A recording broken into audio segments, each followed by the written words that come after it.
First of all, I wanted to say thank you so much, Matt Booker. If it weren't for you, I wouldn't be here today inviting me on the Concavity Show podcast, then the Great Concavity podcast, and then reaching out to me this year, and also Jim Gower for countless things that he would not like me to name. He probably doesn't even like that I'm calling his name, but thank you, Jim. Thank you to all of you professors, writers, thinkers, scholars, readers.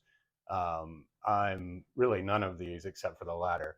But if it weren't for you, I wouldn't have the sustenance that I crave each and every day. So for all of you who are in the stacks and getting frustrated that someone has already gotten to an idea that you thought was original, and so you're starting over, and all of those types of things, and having to teach unruly kids who would rather, be on book talk instead of actual leaves in pages. Just thank you all for what you do. I really appreciate it. And then finally, thanks to my wife and daughter for being here. This is my crew, my support right here. And I can't tell you how much after yesterday I wanted to go back and rewrite this so that I could cite so many things that you brought up yesterday. I wanted to just revamp this thing so that I could pull in so many things so many of you said that were just so great. But without further ado, let's start from the top. Good morning, everybody. My name is Chris, and I am another pioneer in the work of David Foster Wallace. This is my first ever academic conference experience, and as such, I'm sure you'll notice about me in my presentation that everything is green. I'd like to thank an academically seasoned friend of mine then for lending me a hand. I'll codename him John Billy, and like I said, he did a great job lending me a hand.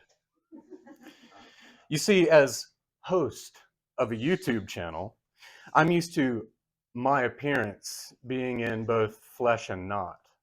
That is pre-recorded for a sort of Onan interlaced pulse dissemination, such that if I don't like the way it turns out, I can consign the footage to oblivion.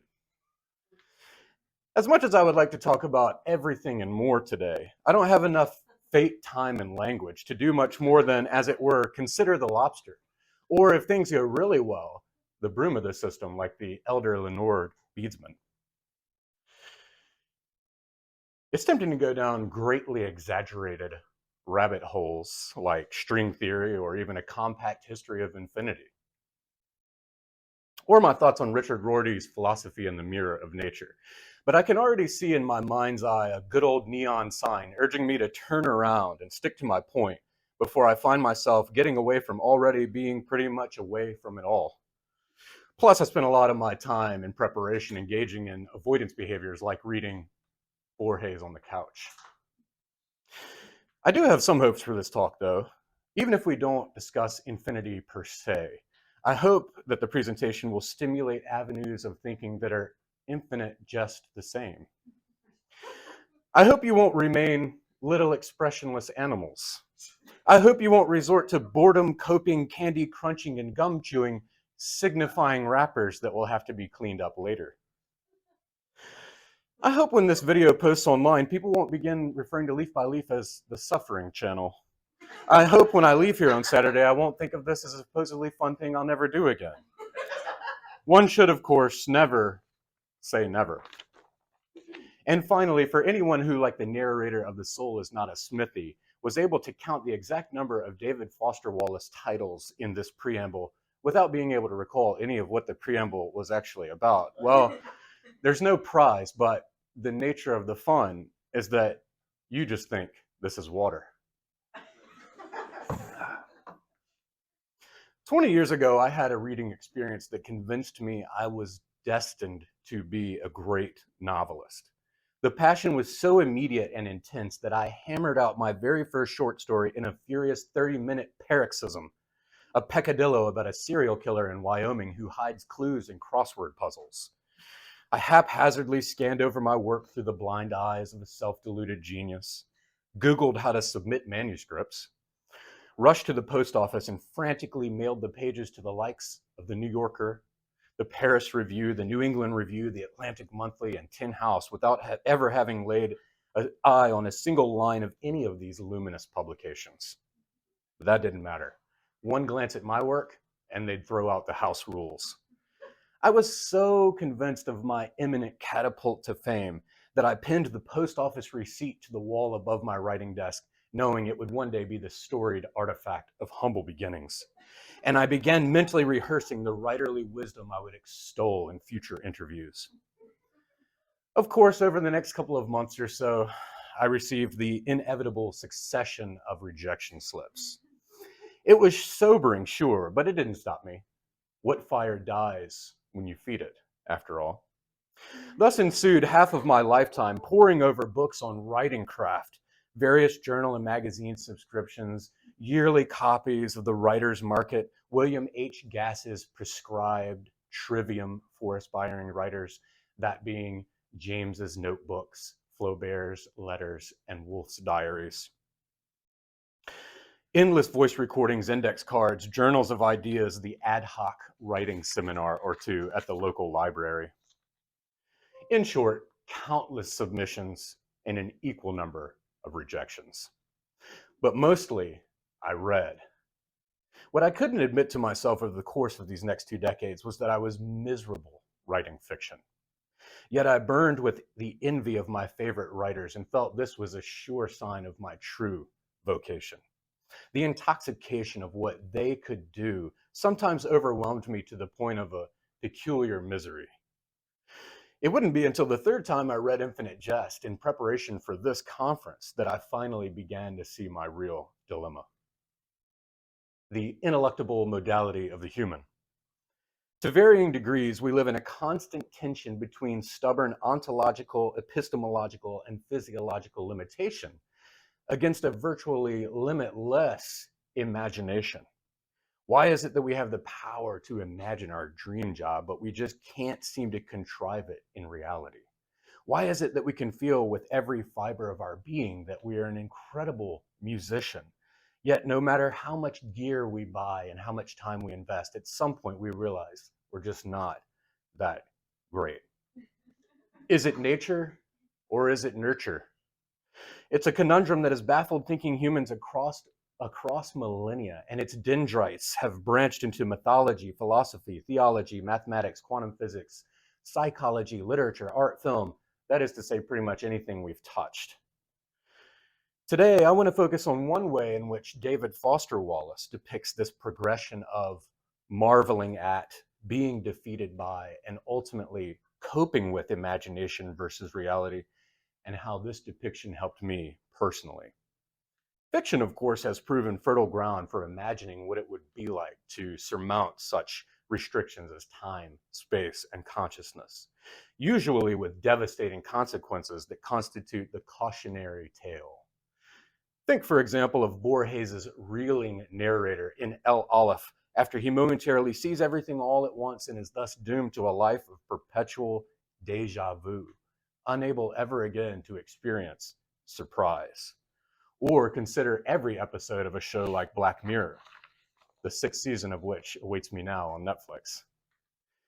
In David Foster Wallace's idiosyncratic brand of fiction, the symbol of the cage is used to signify such restrictions and limitations, but instead of sweeping blockbuster pyrotechnics, he drills down into the marrow of quotidian human life and seeks ways to call renewed attention to old truths. As German scientist and aphorist, not Hans, that would be German, but Georg Christoph Lichtenberg said, every even truth needs to be clad in new garments if it is to appeal to a new age.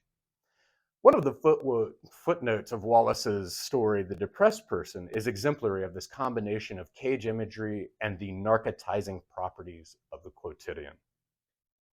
The multiform shapes the therapist's mated fingers assumed nearly always resembled, for the depressed person, various forms of geometrically diverse cages, an association which the depressed person had not shared with the therapist because its symbolic significance seemed too overt and simple-minded to waste their time together on. Wallace was deeply concerned with all things deemed banal, perfunctory, bromidic, prosaic, platitudinal, cliche. A big part of his literary project, perhaps most overt in Infinite Jest, was thus to call our attention to the hiding in plain sight depths of such shop-worn banalities. No easy feat in a culture increasingly saturated in communication and desperate for constant ephemeral stimulation. Yet, as one of the characters in The Pale King, who happens to literally be trapped in the cage of an elevator, says, sometimes what's important is dull. Wallace didn't want us to overlook the truth at the center of pithy statements so commonplace as to be invisible and silent, part of the intellectual furniture of our culturally cluttered minds, or else devalued in the manner of DeLillo's most photographed barn. In a brief passage within Infinite Jest 1,000+ pages, Wallace subsumes about 2,000 years of recorded human thinking along the lines of restricted reality versus limitless imagination, and channels them into a young character's yearning for fame in a way that seizes our attention, renews the platitude acceptance is the first step to recovery, and invites us to a new way of thinking of an old problem. Choose conundrum. One of my favorite moments from Infinite Jest is the 2-page exchange between Lyle, the levitating, sweat-licking guru, and Lamont Chu, an 11-year-old Enfield Tennis Academy student whose envy of professional tennis players is eating him alive. And I'm so thankful again to our speaker from Argentina for reading that section yesterday, so we all have it fresh in our minds. It would be easy, as I once did, to gloss over Lyle's character as simply a parody of the New Age guru, a quirky eccentric who speaks in Zen koans and doesn't really give any direct answers. But Lyle is not some disinterested mystic figure. Wallace writes that he's working as hard as you. You, both of you, briefly feel unalone. Note there's a parallel there between to Wallace's conception of the reader-writer relationship. This presents both a reciprocity and an interdependence that points to Lyle being partly the externalized embodiment of the Ecclesiastes 3:11 enigma within us, which states that eternity has been placed within us, with the restriction that we cannot truly know it. Lyle is a projection of a limitation we must face if we're to get a clear picture of who we are.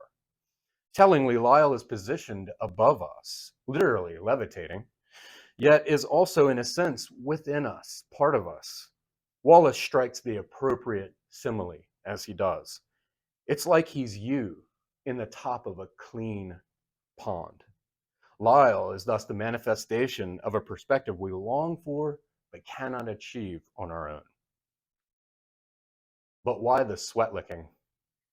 Wallace's hygiene phobia, of course, is well known and runs through nearly all of his published work. It's also a signature move for Wallace to anchor the serious within the silly. Sometimes the more absurd, the more profound. In this scene, for example, we not only have sweat licking and levitating above a towel dispenser. We not only have sweat licking, but levitating above a towel dispenser. Nonetheless, and tellingly again, sweat is the last image we get from that exchange. And I believe I see a drop on your temple, right? And I believe he probably licks it and says there. The sweat can be seen to act as a symbiotic connection between Lyle and his supplicants on at least 3 levels. 1, sweat is a key element in homeostasis, the biological process of establishing equilibrium. 2, sweat is the external, tangible evidence of work, labor, struggle. There's no doubt that though Lamont Chu, glabrous as he is from playing tennis, is also bearing a considerable burden and to Lyle. And 3, sweat is a waste product that dirties us, something from which we seek to be cleansed. Lyle, therefore, is also a Christological figure who takes our burdens and our filth upon himself in exchange for cleansing and redemption. Chu's confession shows that he's stuck on how he feels when he looks at images of his tennis idols in glossy magazine photos. He wants people to feel about seeing him the way he feels about seeing his idols. Like most of us, especially in our youth, he's stuck on the presentation of it all, the feeling of being seen. But Lyle cuts through this veil of Maya and tells Chu that he's snared by the delusion that envy has a reciprocal. This pithy formulation, with its flavoring from math and psychology, grabs our attention so that Lyle can qualify it with a novel assertion. You assume that there is a flip side to your painful envy of Michael Chang, namely Michael Chang's enjoyable feeling of being envied by Lamont Chu. Said another way, we could coin the term Chu's conundrum as, I want to experience you experiencing me the way I once experienced you. Lyle goes still further and proposes that not only is it possible Chu really just wants to feel people envying him, but, and this is the heart of the passage's epiphany for me, it may just be true that the feelings associated with the envy are just as, for lack of a better word, satisfying as the feelings that would be associated with the tennis fame he so desires. There are feelings associated with fame, Lyle says, but few of them are any more enjoyable than the feelings associated with envy of fame. Chu admits that this doesn't make him feel much better at all, and we can sense his despair growing. But I believe this is precisely because he is still clinging to the illusion that he can achieve the impossible experience of feeling someone envy him the way he envies Michael Chang. The narrator then gives us the superfluous information that Chang is lately expired, which I think signals a dead end, as it were, to the crux of the dilemma being simply Chu's hero's envy of Chu. For the hero in this case is literally unable to envy. Therefore, we must amend Chu's conundrum to be, I want to experience you experiencing me the way I once experienced another.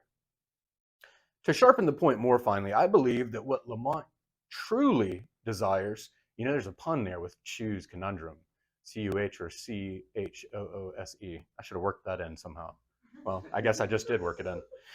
To sharpen the point more finely, I believe that what Lamont truly desires, though he can't yet face it or can't yet articulate it, is to inhabit his theoretical fans' consciousnesses while keeping his own intact, so that he can experience them feeling about himself the way he feels about Michael Chang. It's a feat currently only available to the imagination, or fiction, of course, but he can't admit that yet. And ironically, his very desire is hindering that which would theoretically achieve the desire, namely playing great tennis. We are told he takes less risks on the tennis court, and the fear of losing is causing him to lose. The intensity of Chu's desire is therefore inversely proportionate to his ability to achieve it. Chu appears then not to be driven by that inexplicable something attributed to true tennis greats. In the 1996 essay on Michael Joyce, when Wallace says, it's not just a matter of talent or practice, there's something else, effectively sweeping away the bifurcated tidiness of the either or of nature versus nurture. When Chu essentially throws up his hands and despairs, so I'm stuck in the cage from either side, Lyle delivers the invitation to the beginning of revelation. You might consider how escape from a cage must surely require, foremost, awareness of the fact of the cage.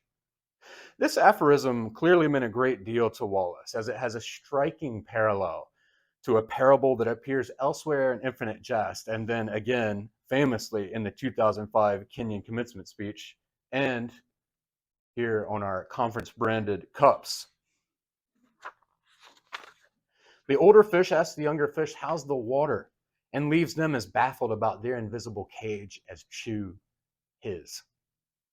The fact of the cage.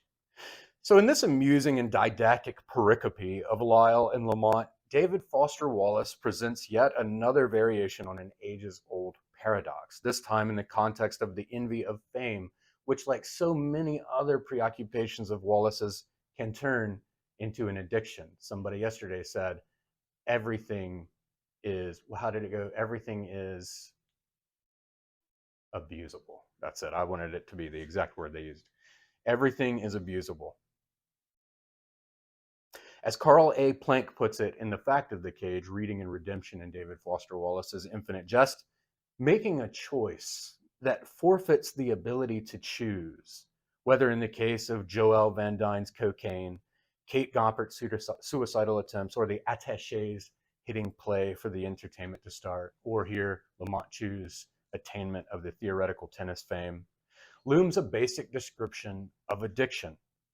To demand freedom from in a way that precludes freedom for or freedom to is the real cage.